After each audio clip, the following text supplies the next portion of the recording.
الحمدللہ رب العالمین والصلاة والسلام علی سید المرسلین اما بعد فاعوذ باللہ من الشیطان الرجیم بسم اللہ الرحمن الرحیم۔ آج الحمدللہ 5 رمضان المبارک ہے۔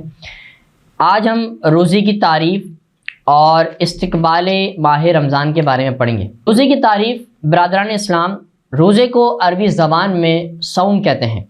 صوم کا معنی ہے رک جانا۔ اصطلاح شریعت میں اس کی تعریف اس طرح ہے کہ روزے کی نیت کے ساتھ ہر قسم کے مفطرات یعنی کھانے پینے اور جماع سے رک جانا۔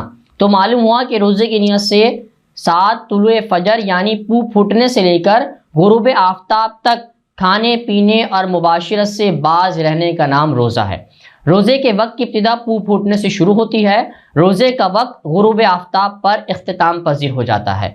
روزے میں کھانا منع ہے، روزے میں پینا منع ہے، روزے کی حالت میں ہم بستری کرنا منع ہے۔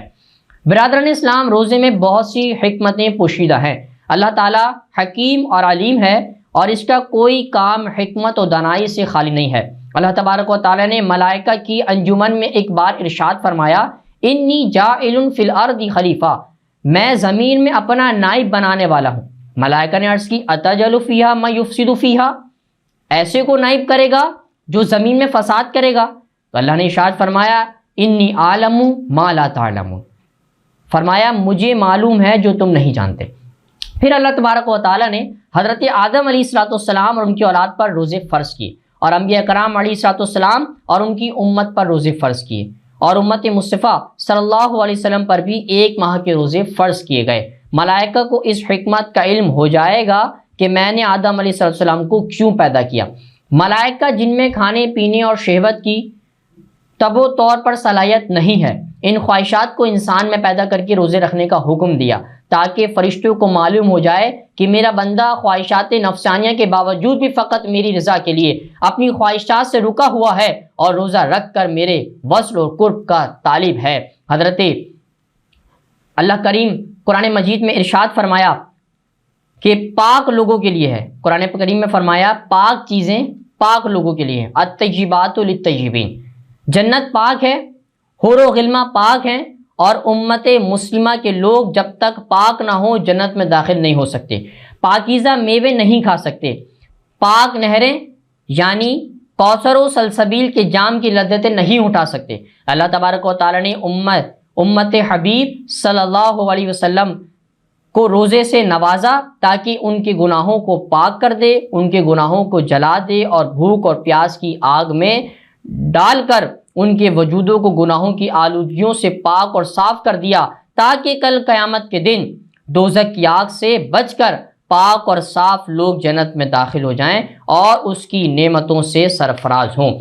اس کے بعد حضرت سلمان فارسی رضی اللہ تعالیٰ عنہ فرماتے ہیں، مشکات شریف کی حدیث ہے کہ رسول اللہ صلی اللہ علیہ وسلم نے ارشاد فرمایا کہ شعبان المعظم کے آخر دن میں وعظ فرمایا اور ارشاد فرمایا، اے لوگو تم پر عظمت والا مہینہ، برکت والا مہینہ سایہ فگن ہو چکا ہے، وہ مہینہ جس میں 1000 ماہ سے 1 رات افضل ہے۔ اللہ تبارک و تعالیٰ نے اس کے روزے فرض کیے اور اس کی رات میں قیام کرنا، نماز تراویح پڑھنا ثواب کی چیزیں بنائی، یعنی سنت جو شخص اس ماہ میں 1 نفل پڑھے گا تو ایسا ہے جیسے مہینوں میں فرض ادا کیا، یعنی فرض پڑے گا تو فرض کا ثواب 70 گنا بڑھا دیا جاتا ہے۔ یہ مہینہ صبر کا مہینہ ہے، یہ صبر کا اجر کا مہینہ ہے، جنت ہے، اور یہ ایک مہینہ ایک دوسرے کے ساتھ ہمدردی کرنے والا مہینہ ہے۔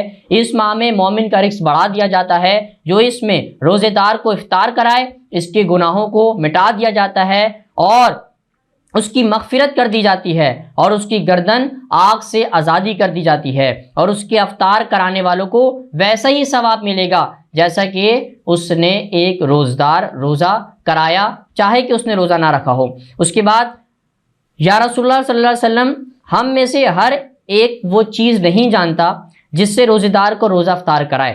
حضور نبی اکرم صلی اللہ علیہ وسلم نے ارشاد فرمایا، اللہ تبارک و تعالیٰ یہ ثواب اس شخص کو دے گا جو 1 گھونٹ دودھ یا 1 کھجور یا 1 گھونٹ پانی سے روزہ افطار کرائے، اللہ تبارک و تعالیٰ اس کو بھی پورا ثواب عطا فرمائے گا۔